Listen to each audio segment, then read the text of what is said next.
అమ్మ ఇంకా 3 ఉన్నాయా? Easy chance. అట్లీస్ట్ ఆ హోల్ దాకా కూడా టచ్ అవ్వట్లేదు కానీ ఆ బోర్డ్ టచ్ అయ్యి క్వశ్చన్ ఉంటుంది నెక్స్ట్ 2 థర్డ్ రౌండ్ ఓయ్ టచ్ అవ్వాలి. రెడీ? కొంచెం వార్మ్ అప్.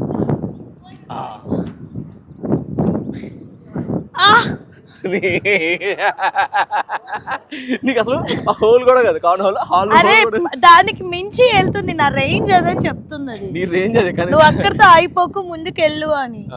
ఓకే పిక్ చేయాలి. Truth or dare? Truth. Truth. Truth. Okay so నీకు చిన్నప్పుడు స్కూల్లో ప్రపోజల్స్ వచ్చాయి నేను విన్నాను. మంచి మంచి ప్రపోజల్ నీకు నచ్చింది? మంచి ప్రపోజల్ అవన్నీ నిప్పి. బేసిక్ గా మా స్కూల్ ఎలా ఉంటది అంటే గర్ల్స్ వేరు బాయ్స్ వేరు. And my mom is a teacher అనమాట. సో ఒక అబ్బాయి ఉండే, ఆ అబ్బాయి పేరు కూడా నాకు తెలీదు.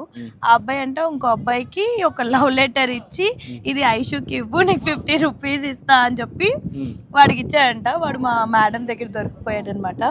సో నన్ను బాయ్స్ క్లాస్ లోకి పిలిచారు ఫస్ట్ టైం. వెళ్ళాను, మా మేడం చెప్పారు ఇలా ఇచ్చాడు, డబ్బులు ఇచ్చాడంట. అంటే ఏం చేస్తావు వీడిని అంటే, చిన్నప్పుడు మనం మూవీస్లో చూసాం, చెప్పుతో కొడతాను మేము అంటే కొట్టు అన్నారు అనమాట. నేను నిజంగానే కొట్టేశాను.